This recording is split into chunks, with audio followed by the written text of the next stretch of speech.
Senhor, para aquilo que Ele quer de nós. E meus irmãos, por quê? Qual é o resultado? O que a gente quer? E o que deve gerar uma semana de oração? O que deve gerar numa igreja que ora e que busca o Senhor? Qual é o resultado prático de uma igreja que busca o Senhor e que quer se aproximar de Deus de verdade?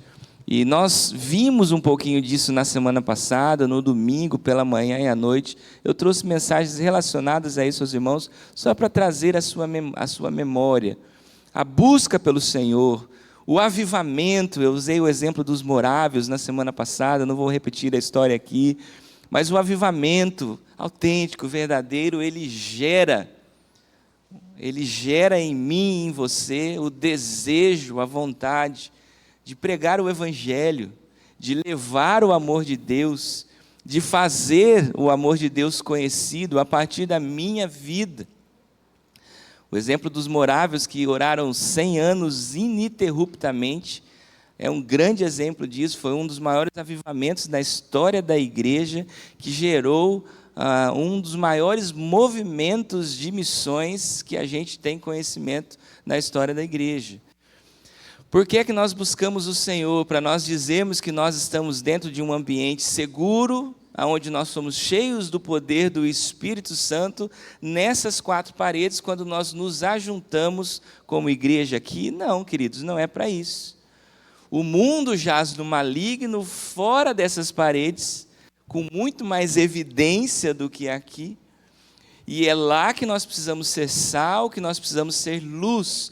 E o crente que entende isso, verdadeiramente firmado no Evangelho do Senhor Jesus, dedicado ao Senhor Jesus, que entende aquilo que o apóstolo Paulo disse na sua carta aos Romanos, no capítulo 2, que não se transforma por este mundo, mas renova a sua mente, buscando a boa, perfeita e agradável vontade de Deus neste mundo que jaz no maligno.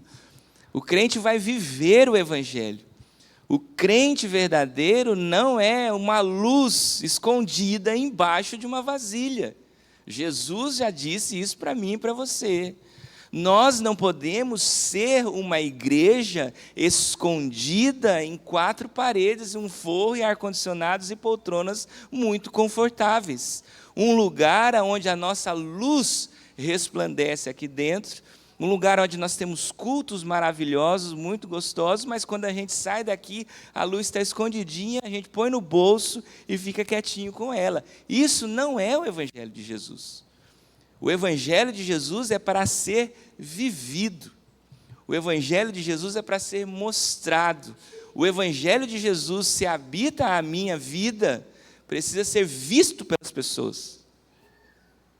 Muita gente que olha, às vezes, para as questões internas da igreja, igrejas, às vezes, focadas nos seus problemas internos, nas suas coisinhas e minúcias ali do dia a dia. E o que é que você é lá fora? Como as pessoas veem você? Quais são os frutos que você tem?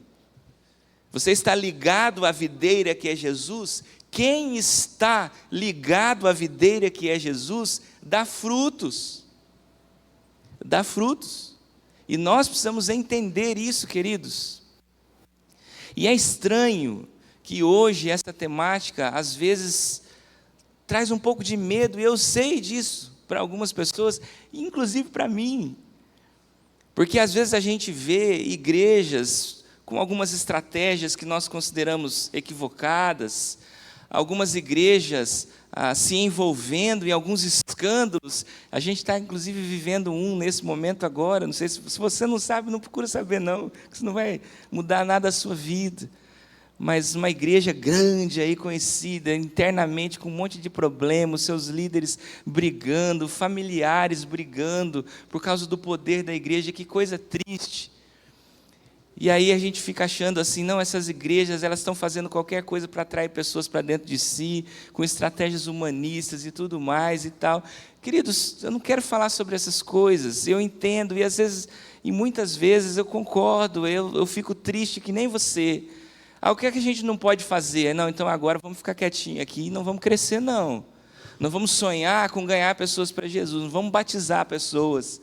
que se converteram porque nós temos que ficar aqui quietinho. Você sabe que não é isso, é um absurdo. A igreja de Jesus foi chamada por Jesus, isso é a coisa mais bíblica, mais básica que tem. Você foi chamado para ganhar alguém para Jesus, para fazer discípulos, ensinando aquilo que você aprendeu com o próprio Cristo. Se nós não entendermos isso e não praticarmos isso, nós não somos igreja que Jesus planejou sermos. E isso é fundamental para mim e para você. Agora, queridos, por que eu estou dizendo isso tudo como uma palavra introdutória? Porque, meus irmãos, buscamos o Senhor, estamos orando, estamos vendo a nossa igreja crescer, muitas pessoas têm chegado ao nosso meio. Glória a Deus, é bênção do Senhor isso para nós. A gente fica feliz com isso. E agora, como que nós avançamos? Como nós conseguimos acolher todas essas pessoas? Como nós conseguimos ensinar a sã doutrina a essas pessoas, discipulando essas pessoas? E como nós conseguimos avançar pregando o Evangelho a outras pessoas, fazendo do Evangelho, o Evangelho conhecido através da nossa vida e da nossa igreja?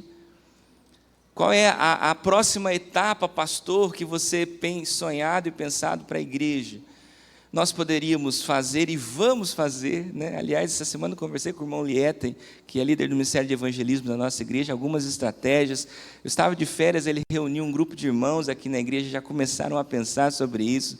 Tem uma próxima reunião já programada com esses irmãos, mais alguns irmãos. Tem depois disso, esses irmãos não sabem ainda, mas vai ser proposto e vai ser divulgado para a igreja, um dia de treinamento a respeito de evangelismo aqui na igreja. Isso tudo a gente quer fazer. Mas, irmãos, vamos dar um passo atrás. Me lembro da palavra do pastor Hernandes, na segunda-feira, na nossa semana de oração. A palavra avançar, às vezes, ela tem sido usada de forma um pouco equivocada, porque avançar sem alicerce, avançar hoje no evangelho verdadeiro, e profundo e alicerçado na sã doutrina, requer às vezes de algumas igrejas e de nós um passo atrás, para a gente relembrar às vezes e entender aquilo que é muito básico, e o básico às vezes precisa ser dito.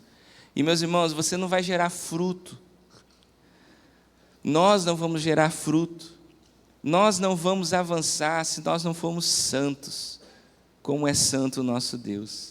Se você não buscar uma vida de santidade, se você não estiver verdadeiramente ligado à videira, a Cristo, e viver e desenvolver em você características do próprio Deus, e santidade tem a ver com isso. Você foi chamado para ser santo. E o que é que isso significa?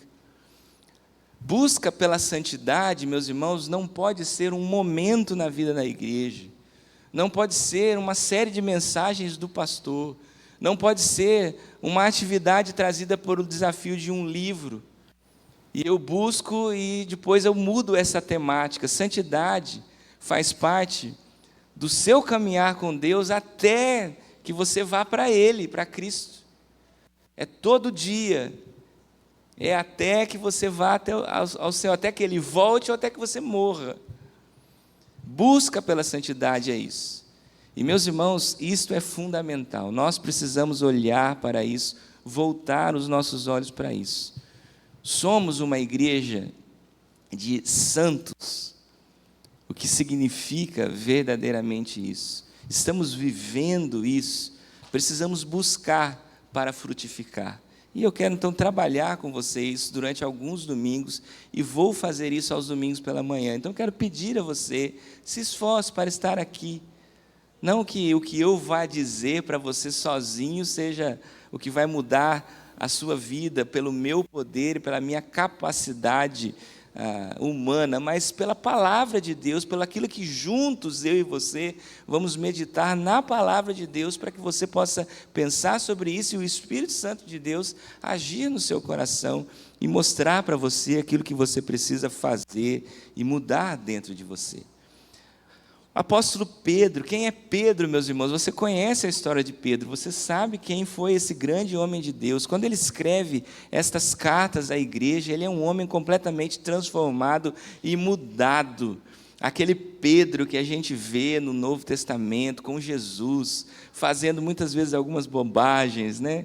Outras vezes muito corajoso, eram características dele. Já preguei até algumas mensagens aqui na igreja falando sobre isso.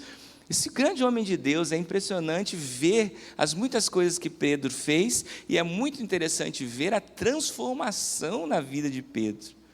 Aquele homem que a gente conhece nos evangelhos é um homem bastante diferente do que a gente vê no livro de Atos, e em como ele enxerga o evangelho e prega o evangelho e ensina a igreja a obedecer aquilo que aprendeu com Cristo nas suas cartas. Porque ele entendeu para o que ele foi chamado e o que a igreja precisa fazer a partir de um verdadeiro aproximar de Jesus, de um verdadeiro encontro com Cristo e relacionamento de intimidade com Jesus.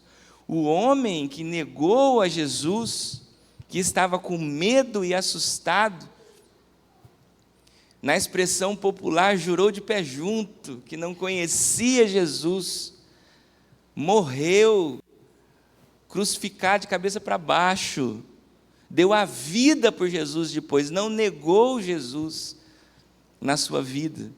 O que é que aconteceu com ele? A transformação do Espírito Santo, busca por santidade, se aproximar do Senhor, constância na vida de um homem que cresceu, e que podia dizer com autoridade palavras como essa, porque ele vivia aquilo e ele era isso.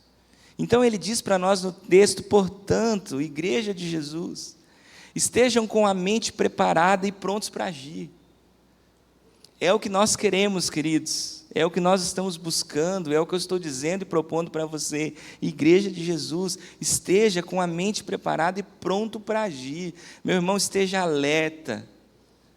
Neste mundo que nós estamos vivendo, com todos os seus desafios, não se atemorize, não se acovarde, esteja com a sua mente preparada, pronto para agir, esteja alerta e coloque toda a sua esperança na graça que lhe será dada quando Cristo Jesus for revelado. Está falando das coisas vindouras, Pedro aborda um pouco esta questão. O nosso alvo é Cristo, a eternidade ao lado de Cristo. Nós somos feitos para a vida eterna ao lado de Cristo. Os temores desta vida, os desafios desta vida vão ser passageiros. Estamos aqui com uma missão e o Senhor está conosco, cuidando de nós. E aí então ele vai dizer: como filhos obedientes, não se deixem amoldar pelos desejos de outrora, quando vocês viviam na ignorância. Como igreja obediente, como pessoas, filhos de Deus agora, não somos umas criaturas, somos chamados filhos, pelo poder do sangue de Jesus Cristo que nos comprou. Sejamos então obedientes, não vamos nos amoldar por maus desejos, por pensamentos, por atitudes, por ações, daquilo que nós vivíamos quando não tínhamos Cristo, porque isso não é compatível, não é possível. Agora nós temos Cristo, vivemos com Cristo, vivemos para Cristo, nos amoldamos pelos desejos de Cristo, pela mente de Cristo, não pelos nossos maus desejos. Quando vivíamos no tempo, que diz o apóstolo Pedro aqui, da ignorância. Queridos, não sejamos ignorantes, você não é ignorante, eu não sou ignorante. Sejamos esclarecidos daquilo que Deus e da palavra dEle tem para mim e para você. Não sejam ignorantes, não vivam como viviam na ignorância, ao contrário disso, versículo 15, mas assim como é santo aquele que os chamou, sejam santos vocês também em tudo o que fizerem. Note, meu irmão, minha irmã, não é santidade numa campanha de igreja, não é santidade num momento, não é um tempo de buscar santidade, um tempo que tem início, meio e fim. Santidade, busca de santidade faz parte do seu processo de salvação, regeneração, justificação. coisas imediatas ao dia e momento aonde você entrega a sua vida a Jesus e o selo do Espírito Santo é colocado sobre você. Agora, a partir daí, começa um processo de santificação que faz parte da doutrina da salvação. E você vai continuar esse processo até que você vá para Cristo ou que Ele volte buscar a sua igreja, para que você possa viver a glorificação, que também faz parte de todo este processo. Toda a sua vida, sejam santos vocês também em tudo o que fizerem. E aí, o apóstolo Pedro vai citar um texto de Levíticos capítulo 11, pois está escrito, sejam santos, porque eu sou santo. Aonde isso está escrito? Isto está escrito em Levíticos capítulo de número 11. O texto bíblico, o livro que vai falar sobre aqueles muitos aspectos materiais e cerimoniais necessários para as pessoas buscarem a Deus num relacionamento de adoração do Antigo Testamento. Um texto que vai apresentar esta busca humana através de todos aqueles cerimoniais, apresentando a santidade de Deus ao povo, mostrando a santidade de Deus, e desde aquele tempo, que é muito diferente do nosso, no que diz respeito ao cerimonial que mudou, com o véu que se rasgou em Cristo Jesus, mas Deus sempre foi santo, sempre será santo, e sempre quis que o seu povo fosse um povo santo, dedicado a Ele. Sejam santos, porque eu sou santo. Isso está lá no comecinho da Bíblia, nós temos aqui Pedro, no finalzinho, citando este texto. Santidade, meus irmãos, é algo fundamental para nos aproximarmos do Senhor. A palavra santo, ela significa separado. E eu me preocupo um pouquinho, eu vou falar rapidamente, falei quarta-feira um pouco mais demoradamente sobre isso, depois perguntei para a Evelyn em casa, e aí, amor? A Evelyn falou, não, amor, você complicou demais, seja mais simples, vou ouvir a minha esposa. Mas é importante você saber, a palavra santo significa separado, eu sei que você sabe disso, mas a semântica da palavra, por si só, não explica muito o que realmente o que é separado. A gente, às vezes, fica traduzindo algumas coisas e simplificando algumas coisas quando faz a tradução, né? Mas santo, meus irmãos, é muito mais do que simplesmente a palavra separado. Aliás, no Antigo Testamento, a palavra santo é kadosh. No Novo Testamento, do hebraico, do grego, a palavra santo é hagios.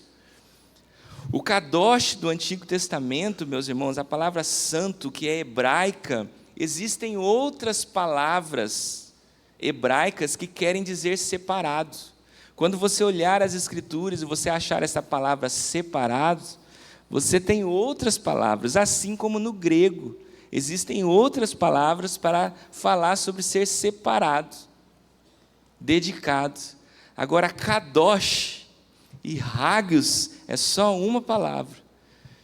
Porque esta santidade de Deus, e vem de Deus a terminologia da santidade, a separação, porque é algo único, o caráter de Deus, a pessoa de Deus, não se compara a nada criado no mundo, Ele está acima de tudo, Ele está separado e completamente separado, porque Ele é o autor e o consumador, o criador.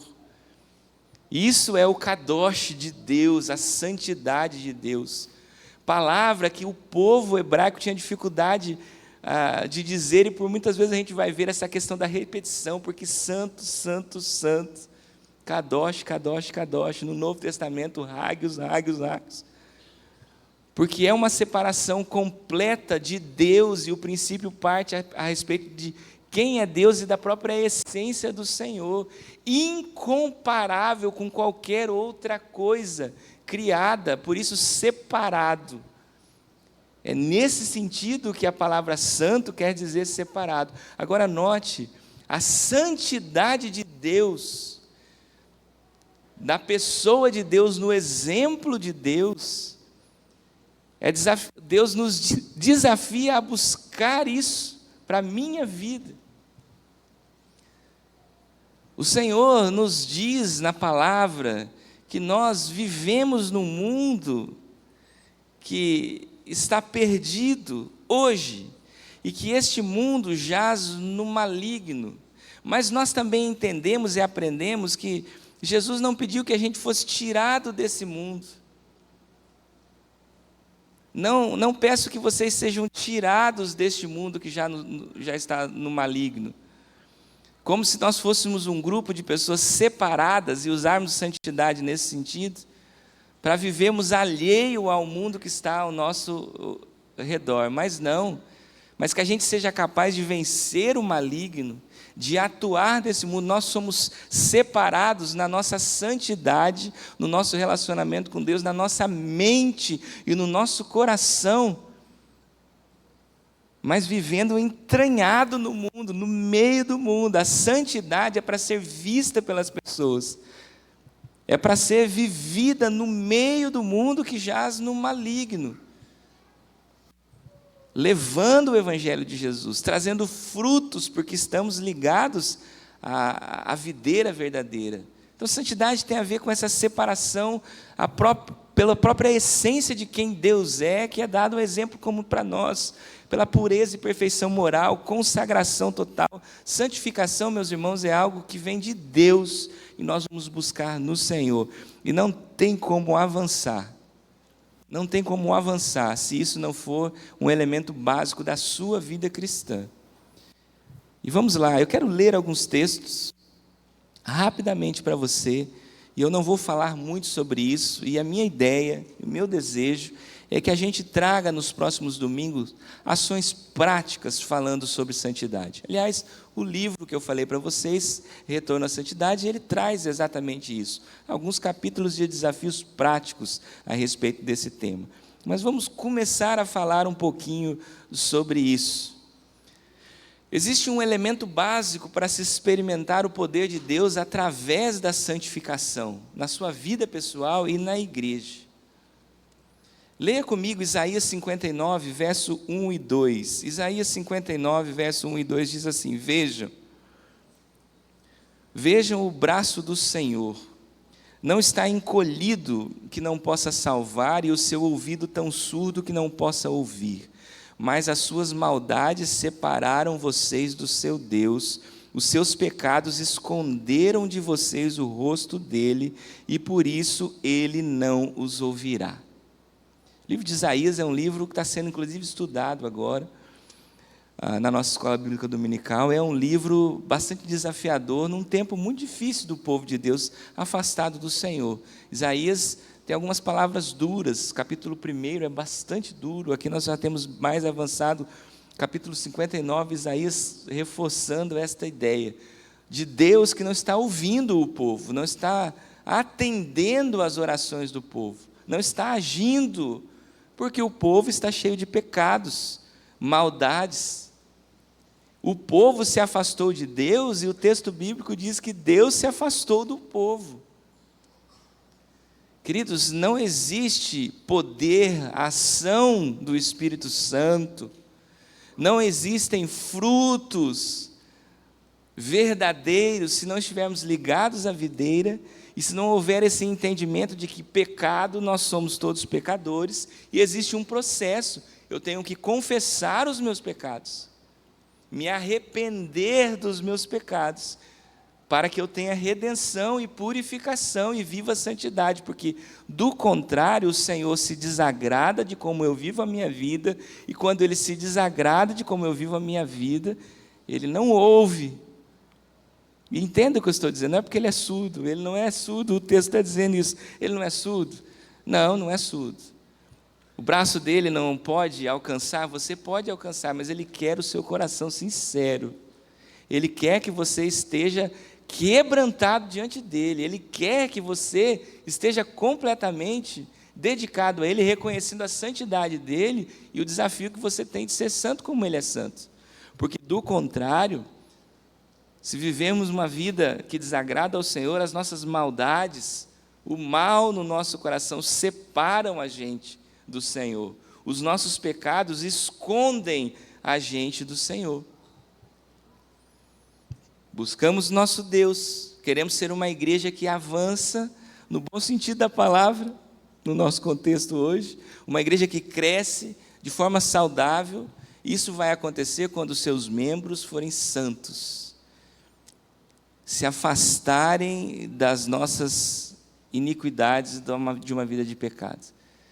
Tem muita gente, meu irmão, que tem pecadinho de estimação, que gosta de varrer um pecadinho para debaixo do tapete, que ninguém vê, ninguém sabe, e às vezes nem você gosta de se lembrar muito dele, porque ele está ali escondidinho.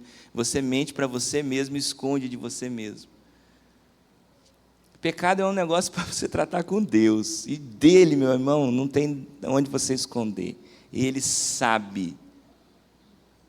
Você pode passar a vida com um deles escondido embaixo do tapete. Um dia você vai dar conta dele para Deus, e ele, o Senhor, é quem purifica, é quem salva, é quem traz para mim e para você a possibilidade de redenção. E você precisa se acertar com Deus. Caso contrário, não adianta você querer viver uma vida abençoada pelo Senhor, orar buscando pela ação de Deus na sua vida, pelas bênçãos do Senhor na sua vida. Olha o que diz o texto de Isaías: os pecados escondem o ouvido de Deus de ouvir as nossas orações. Então, meu irmão, santidade é básico, necessário para o seu relacionamento com Deus. Cuidado com os pecados de estimação. Salmo 68, verso 18: se eu acalentasse o pecado no coração, o Senhor não me ouviria. Aquecesse, afagasse o pecado no meu coração. Se eu fizesse isso, se eu pegasse o meu pecado e tivesse ele ali de estimação, é exatamente isso que o salmista está dizendo, aquecesse ele ali, ó, bem quietinho, pecadinho aqui, ó, que eu gosto muito dele, o Senhor não me ouviria. E este salmo é interessante porque acontece na experiência do salmista o contrário disso, e é exatamente isso que nós estamos buscando. Não vamos acalentar os pecados no nosso coração, porque dessa forma o nosso Deus não vai nos ouvir, mas vamos fazer aquilo e viver aquilo que o salmista viveu, verso 19: mas Deus me ouviu, deu atenção à oração que eu lhe dirigi. Louvado seja Deus, que não rejeitou a minha oração, nem se afastou de mim o seu amor. Por que é que Deus fez isso com o salmista? Porque ele não acalentou o pecado no seu coração. Meu irmão, você precisa pensar sobre isso e viver uma vida de santidade. E o que eu acho lindo e maravilhoso é que Deus, na sua infinita misericórdia e graça, Ele se interessa pela nossa santificação e Ele nos ajuda nesse processo. Ele é santo, santo, santo, perfeito, completamente separado, porque não há comparação da sua essência com nada. E Ele nos pede para sermos santos, como Ele é santo. Ah, Deus, mas aí não dá, Deus, você está pedindo demais. Não, Deus, Ele, vem cá, vem comigo, eu ajudo você. Eu participo deste processo. A santificação, meu irmão, não é uma utopia, e ela só não é uma utopia porque o próprio Deus que é santo está conosco neste processo.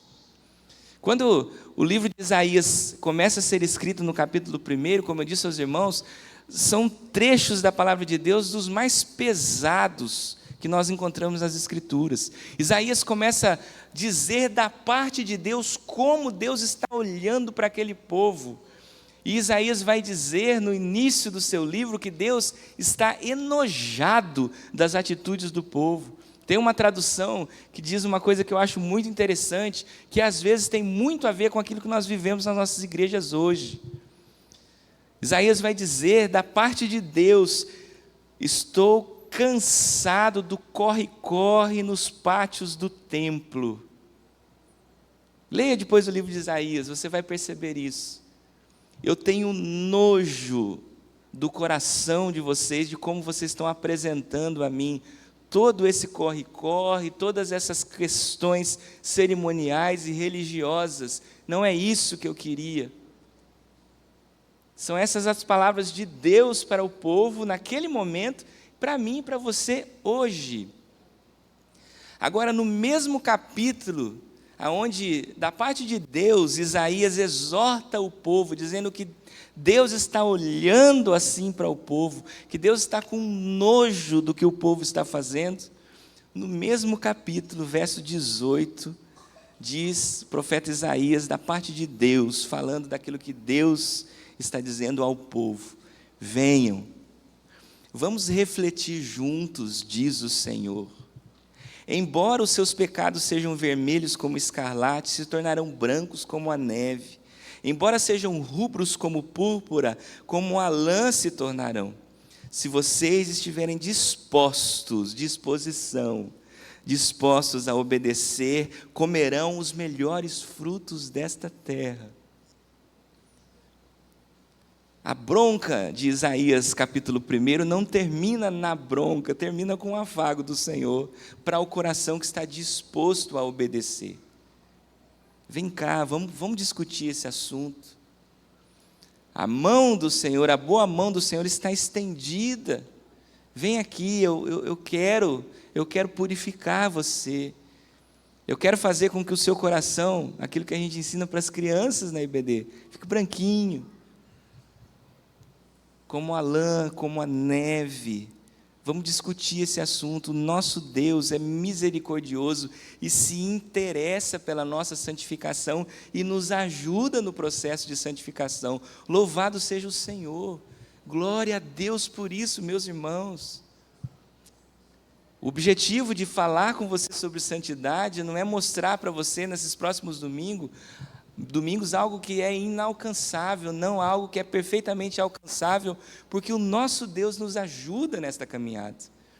Mas Ele precisa encontrar neste lugar corações dispostos a obedecer. E eu não poderia terminar sem dizer para você quem são os pecadores que precisam trabalhar estas questões no seu coração. E aí, meu irmão, muito cuidado e atenção àquilo que a palavra de Deus diz, num texto que eu sei que você conhece, mas no dia a dia a gente gosta de esquecer. Esta mensagem é para você, não importa quanto tempo de igreja você tem, não importa a experiência que você tem, não importa a maturidade que você tem, é para você. Não fique achando que, eu queria que o irmão estivesse aqui, porque aquele irmão está fazendo isso na vida dele, que eu sei. Deixa o irmão cuidar da vida dele lá, que o Senhor fale com ele. É para você, porque você é um pecador. É para mim, porque eu sou um pecador. Para eu, como pastor, eu vim falar essas coisas para você. Eu preciso falar para mim primeiro, pensar em mim primeiro, porque todos nós somos pecadores. 1 João capítulo 1, verso 8 a 10. Se afirmarmos que estamos sem pecados, enganamos a nós mesmos. Eu gosto como João aborda a temática e a forma como ele faz, porque tem muito crente que faz exatamente isso, engana a si mesmo, achando que é santo demais. Não tem santidade demais, queridos. Não existe esse negócio. Achando que tem o direito de apontar o dedo para a vida de alguém, achando que pode viver com uma trave dentro do seu olho, em busca de cisco no olho das pessoas. Não dá para viver assim, você não pode viver assim. Você está enganando a você mesmo, você tem que olhar para você, para o seu coração, para a sua vida. E ninguém pode dizer que não tem nada para procurar em você, que precisa ser mudado pelo Senhor. Pastor nenhum pode dizer isso, líder nenhum, ancião nenhum pode dizer isso, jovem nenhum pode dizer isso. Todos nós estamos em busca de santidade, porque a palavra de Deus nos diz que se afirmamos que estamos sem pecado, enganamos a nós mesmos. Não vamos, Deus, deixar que a nossa mente nos engane. A verdade não está em nós, diz o texto bíblico, se fizermos isso. E a continuidade, se confessarmos os nossos pecados, Ele é fiel e justo para perdoar os nossos pecados e nos purificar de toda a injustiça. Mas eu preciso confessar. Quem precisa confessar? Todos, porque se alguém acha que não precisa confessar e que não tem pecados, está enganando a si mesmo. Ele reforça a ideia no versículo 10. Se afirmamos que não temos cometido pecado, fazemos de Deus um mentiroso. E agora, quando ele reforça no versículo 10, parece que ele eleva um pouquinho o nível. Porque no verso 8 ele vai dizer que se nós afirmamos que nós não temos pecados, nós estamos enganando a nós mesmos. E agora ele vai repetir esta ideia dizendo, se você afirma que não tem pecado, você está fazendo de Deus um mentiroso. E o diabo é o pai da mentira. E o nosso Deus é verdadeiro, é justo, Ele é justiça. Se afirmamos que não temos cometido pecado, fazendo de Deus um mentiroso e a sua palavra não está em nós. Portanto, meus irmãos, busca por santidade é para todo mundo, é para toda a igreja, é para você. Olhe para dentro de você. Tenha, meus irmãos, irmãs, o coração do salmista no Salmo 139. Porque nós temos um Deus que se interessa pelo processo de santificação, que nos ajuda, que nos pega pela mão, que com carinho nos chama, venham cá, vamos discutir este assunto. Nós temos um Deus que faz isso e todos nós precisamos disso e precisamos reconhecer isso. Mas tenhamos a atitude do salmista, Salmo 139, sonda-me, ó Deus, conhece o meu coração, prova-me e conhece as minhas inquietações, vê se em minha conduta algo te ofende, vê se há em mim algum caminho mau, e dirige-me pelo caminho eterno. Que Deus encontre nos nossos corações, corações dispostos a obedecer, corações quebrantados, que sejam capazes de dizer isso ao Senhor. Deus, sonda o meu coração. E agora sim, para encerrar o último texto. Por quê, irmãos? Porque para avançarmos, para exalarmos a justiça de Deus, para frutificarmos como igreja, nós precisamos cuidar do nosso coração, trabalhar no nosso coração, para que isso aconteça. Oséias capítulo 10, verso 12, o último texto que eu quero ler para você. Irmão, é hora de agir. A palavra de Deus diz assim: semeiem a retidão para si, colham o fruto da lealdade e façam sulcos no seu solo não arado, pois é hora de buscar o Senhor até que Ele venha e faça chover justiça sobre vocês. Oséias vai fazer esta analogia com a agricultura. Existem áreas na nossa vida, no nosso coração, que precisam ser aradas. E a gente precisa fazer o sulco, aquele lugar preparado, a terra fofinha, adubada, mexida, preparada para receber a semente. Façam sulcos, queridos, no seu solo não arado. Todo mundo tem solo não arado. Terra dura no coração, lugar onde a semente não brota e não germina. É hora de agir, semear retidão para si, para que possamos colher o fruto da lealdade. Façam sulcos no seu solo não arado. É hora de buscar o Senhor até que Ele venha e faça chover justiça sobre vocês. Essa é a minha oração, que Deus nos ajude nesta caminhada. E eu quero terminar desafiando você. Se esforce, participe dos próximos cultos pela manhã, vamos juntos ouvir isso. Não é a palavra de alguém simplesmente dizendo para você coisas que estão na cabeça dele. Não, longe de mim, diante de Deus. Estou junto com você, buscando o Senhor, na direção de Deus para a minha vida e para a sua vida. Santidade, sem isso, nós não vamos avançar. Pai querido, eu quero pedir, Deus, no nome de Jesus, que o Senhor nos ajude nesta caminhada. E Deus, que do Senhor venha toda a direção, orientação. Que a Tua palavra nos mostre aquilo que nós precisamos fazer e viver. Que a Tua igreja, Deus, seja igreja santa. Porque nós, cada membro desta igreja, somos santos, como santo é o Senhor. Perdoa, Deus, as nossas falhas, os nossos pecados. Porque todos nós, Deus, temos cometido pecados. Revela a nós, através do Teu Santo Espírito, que é Ele que nos convence do nosso pecado, da justiça e do juízo de Deus. Portanto, que o Espírito Santo de Deus mostre ao coração de cada um, a começar em mim, aquilo que precisa ser mudado e tratado, aquilo que pode ser que esteja escondido, Deus, há muitos anos, embaixo de um tapete, num cantinho do nosso coração. Nos ajude, Deus, a tirar isso de lá, a tratar estas questões, a colocarmos diante do Senhor, para buscarmos, Deus, santidade, para sermos purificados, para entendermos a confissão, o perdão e a redenção a cada dia, Deus. Eu sei, Pai, que cada irmão e irmã aqui tem consciência e convicção da sua salvação, do selo do Espírito Santo que habita a vida, a minha vida e a vida de cada irmão a partir de um processo de regeneração e justificação. Mas, Pai, que nós nunca possamos perder de vista o processo da santificação, porque nós precisamos viver isso até que Ele venha. Nós precisamos arar o coração, criar sulcos preparados para a semente boa, até que Ele venha.